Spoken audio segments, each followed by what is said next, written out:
Skywater up. I don't have Skywater out yet either. So I don't know. And then the Unity boys, y'all waiting on that. Man, so much tension here on a Monday.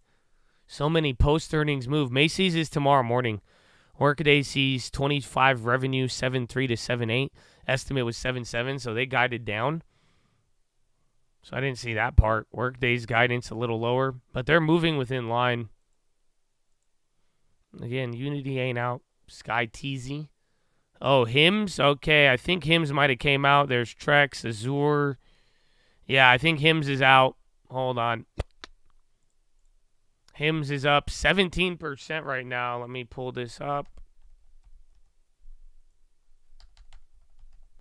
Hims. No, I don't see Hims yet. Oh, there it is. Healthcare fourth quarter EPS 1 cent loss versus estimate of loss versus 5. Fourth quarter revenue 246.6. Estimate was 245.9. So they beat, and I think they have been beating, honestly. I don't think their earnings have been too bad. Oh, yeah. I think there's more. Check guidance. Yeah, 1.537 million subscribers.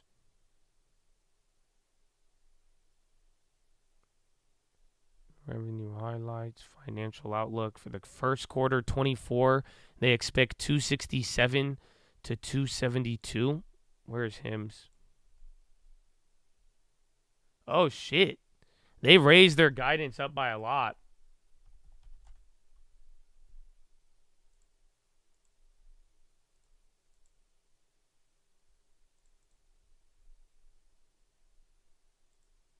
Bro, their guidance on Hims is high. So literally, where is it? Oh shit, I just had it. So they're raising guidance full year revenue 1.17 to 1.2. I don't know where the full year revenue stands, and then they're raising revenue to 267 to 272, and then adjusted EBITDA margin of 22 to 27 million. So yeah, that's a big beat there for Hims. I kind of want to do it, but I've been getting top tick joshed here a little bit. How much it says up 7%, so it's up 10% all day today.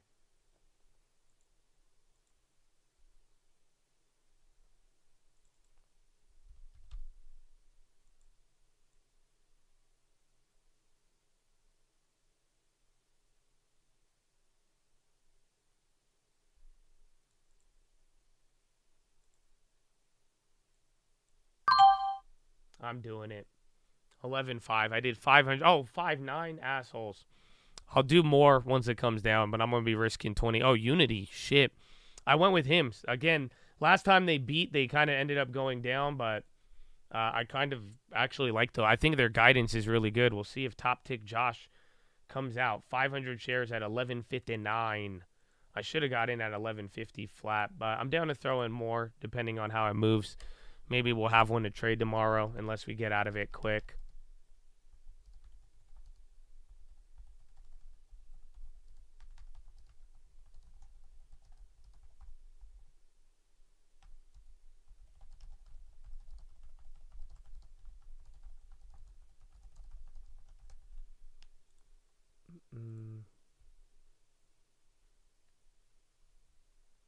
Yeah, Hims. There's the revenue dropping even more. Again, the guidance. So that was good there. And then did Unity come out?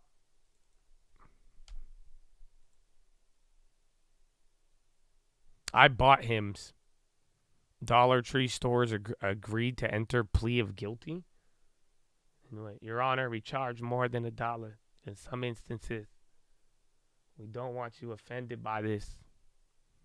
Zoom boom.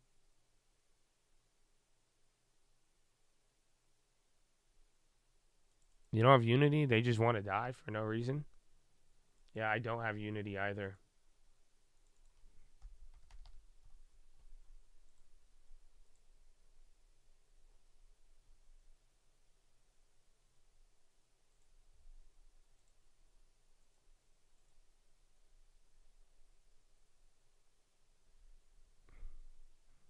Oh, Car Gurus? They're coming out today, but I don't know. Remember, that one was pricing in quite a bit. Then Hims hit 12 and came back down. I think CarGurus is out. CarGurus earnings 182 versus estimate of 179. So CarGurus, damn, they're down 15. Adjusted EBITDA margin 27.4 versus 23.6. Dealers 30,900 versus 33,000 estimate. So they lost a lot of paying customers, but their revenue still beat. And then average revenue rose. They beat on monthly unique visitors. Then monthly sessions beat as well too. Zoom. And then Sky T. Zoom is on the high. Did they come out? Oh, Zoom is up 6.6 right now. All right, Zoom. I have Zoom. Zoom revenue 1.15. Estimate was 1.13. Operating income 443. Estimate was 412. Guidance 118 to 120. Estimate was 113. The highest estimate was 127 though. And then revenue for next quarter 1.125 versus 1.13. So revenue a little bit lower. And then operating income 410 to 415 versus estimate of 418. I don't know. Did they just come out with something? Maybe they said something because that doesn't even seem that good. What the hell? 1.5 billion. I was going to say they had to have announced something else because that's... I don't think their guidance was that good. But yeah, they're up 10% now. I don't know if I'm going to trade that, but that one's launching.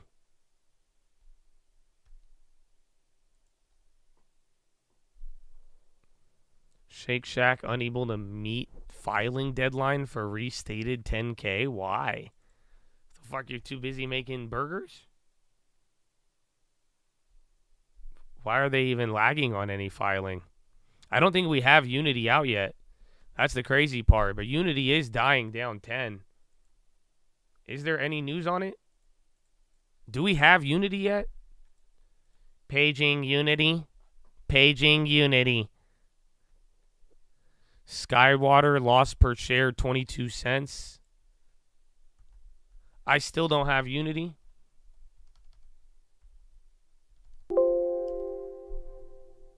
You don't have Unity out yet.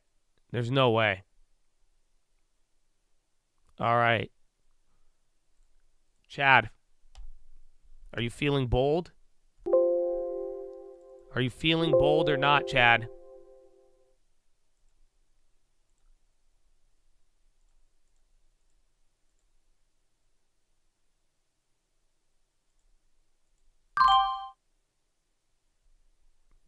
Do it. I did it. I bought 100 shares of Unity at $27.73. If it's down 10% for no reason, I'm down. Let's try it. I mean, dude, it's not even out yet. What do you mean? I know, I'm sick. Shit, bro. If Zoom is up, come on.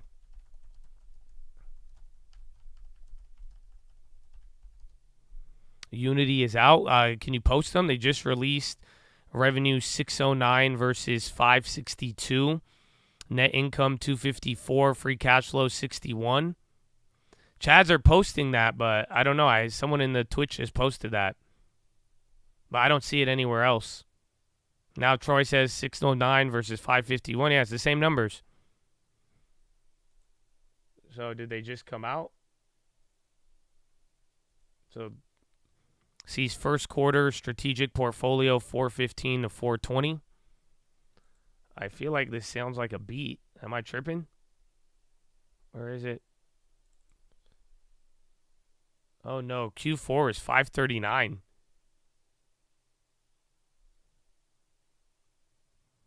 I think that's really bad guidance. Fourth quarter revenue 609, estimate was 550. Sees first quarter strategic 415 to 4. But that's one segment of it, but I don't know which part is the strategic one. That's why I don't have the breakdown there.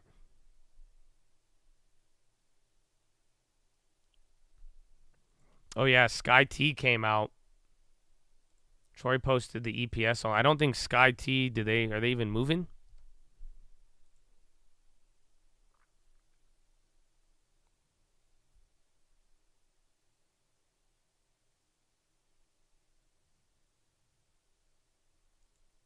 Yeah, Sky T revenue 79. I don't know what they were expecting. Oh, actually, I have one. No shit. So Sky T revenue 79.2, estimate was 74.8, and then adjusted EBITDA 10 million versus 6 million. They only have one estimate. So there's only one person covering it.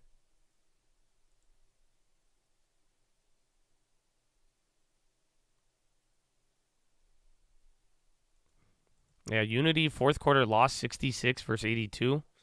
I think algos are just getting these numbers. It seemed like they beat, but that guidance might be concerning.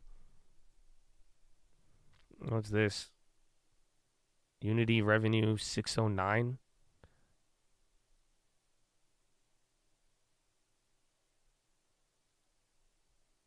Adjusted EBITDA 186 versus 1. I think Unity beat. They're moving like it's out now. It's coming out little by little, just trickling in. Again, Sky T, that's up 23% now. So again, Sky T starting to move. But again, they only had one estimate and they beat.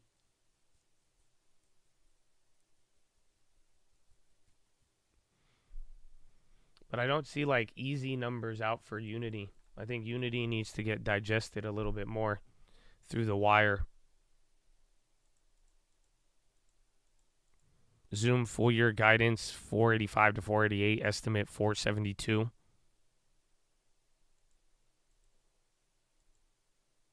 Sky T up at 12. And then Workday still down. What was the other one?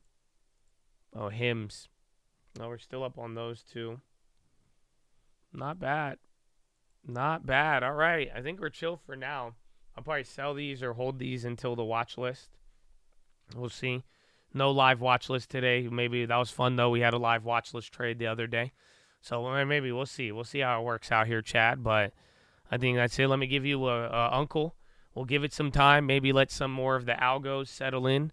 It's 4:15 now. A lot of things have hit if it was going to hit. So let me see. I'll be right back. Well, I'll be right here, but yeah, I'll give you some. Let's play some. Hit him with it, baby. Hit him with it.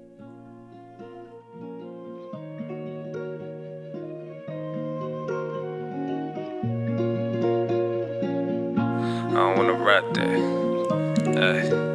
Yeah. Peasant out, Pluto. Rollie on my wrist. Nah, I don't wanna rap that. Pull up in a big body, I don't put a tap back. Hit me with the divvy, I don't even need the NASDAQ. Skinny and she pretty, I don't even need the ass fat. Guinea was a freebie, I don't even need a fast one. I was never greedy, I just never fucking had shit. Now I bet that I ain't never fucking going bad shit. Please start back in, y'all need man skin. Little more balance and a lot of bit of can. Pull it to the valley, got these motherfuckers counting. Pulling up the Lanto, got it looking like a million. Remember when I put them on the motherfuckers daddy? Put it some more fighter, I don't give a fuck about it. I'm still in the game like a Indiscriminate athlete. Got a little fame, but it ain't changed nothing about me. Nah, same old J, you smoke more J, still make dumb plays, but I play less games. Always ready for the war, I ain't playing campaign, but I really need a reason for I pop champagne. Proper for the fall, so I gotta stay safe. Lot of money on the table, boy, that look like bait. I'ma think it before I get it, boy, that look like fate. Either way the story goes, no, I love that fate. Had these motherfuckers hated me before they love me. Now they selling half and they ain't playing with their money. I told them take a tenth and pay yourself, cause that's your money. Put me on the bench, cause I ain't playing with you dummies. They ain't gave us nothing, even if they did, no, I wouldn't take it from them. Then we took a shit, but we still try to love them. Got so many wins that I can't trip about a Rollie on my wrist. Nah, rather get a B&B and rent it for the scenery. And maybe live the season then keep on buying stats every month. Spread it evenly and shout it out to people that believe in me. I hope you living peacefully and same thing for the people that don't speak to me. I do this shit for everybody equally. I guess it's just a G and me. And when we done with that, we going back to the reality. Yeah.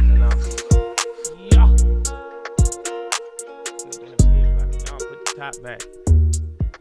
Chattadonia. All right, baby. So we'll see. I'll flip Unity here in a little bit. We're already up on it, but I think it got a little bit more of a bounce left in it. I don't think they did that bad. Again, the numbers, it still hasn't even hit the wires, but it is out. They beat on most metrics, and then the guidance, that's the only question. Bro, Coinbase doing 197 after hours? That's insane. That is insane. But Chattadonia, that is the day. Go check out the books or go check out the links in the description. Do I even have it up here? Oh, my goodness. I haven't even, but I'll see you on the watch list tonight. That is all, man. We've gone through the earnings. Here it is. You guys will find it. Be explorers, man. I want you to be an explorer. It's right there. It's all in the description. The watch list, second link. We're going to cover everything. The plays we'll go over. I'm going to flip out of the Unity and the hymns as well. We'll find out. I got into some of those. Those are both still up right there. Actually, I think I'm going to sell out of the hymns, though, for now. We'll get a little bit. I had like $200 on that one, but you know what? I'm down to take a little bit less. All right. I got like, 130. I'm out of hymns at 130, and then I'm going to hold the Unity.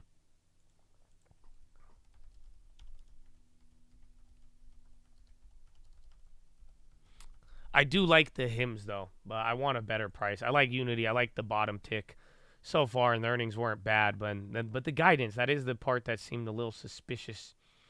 But, yeah, that's the day, man. So go check it out. I'll give you more updates and everything else that we did on the day on the watch list. And then we'll talk about tomorrow, all of the data as well. That's going to be tonight around 4. Everything else, you got some tutorials. You can follow me on Instagram. Check out Cole Real Estate. Fill out the prayer request wall. I'm praying for you, man, okay? Me and my moms are praying for you regardless. I don't care. Regardless, even if you fill it out or not, baby. And if you ever want to do anything for me, you pray for me, baby. It goes a long way. That's all I could ever ask, baby. So God bless you. Shout out to everybody praying for your boy, wearing my jersey, and I'm wearing yours too, baby. God bless you. But that's it, man. That's the day. That's our day. We have another exciting week ahead of us. Again, a lot of data, Chad, but that is it. 7 hours done in the books. I love you all. God bless you. I hope you enjoyed it, but that's it. That's it. Goodbye. Goodbye. I have nothing more. That's it. We have it. That's it.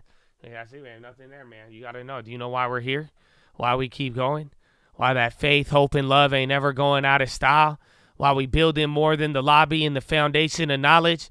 And why we ain't judging it off of the lobby at the same time, baby. Why you keep going. Why the faith, hope, and love ain't ever going out of style. Why, baby? Why? Finger to the sky, baby. To God be the glory. And through the grace of God alone. Amen. Amen.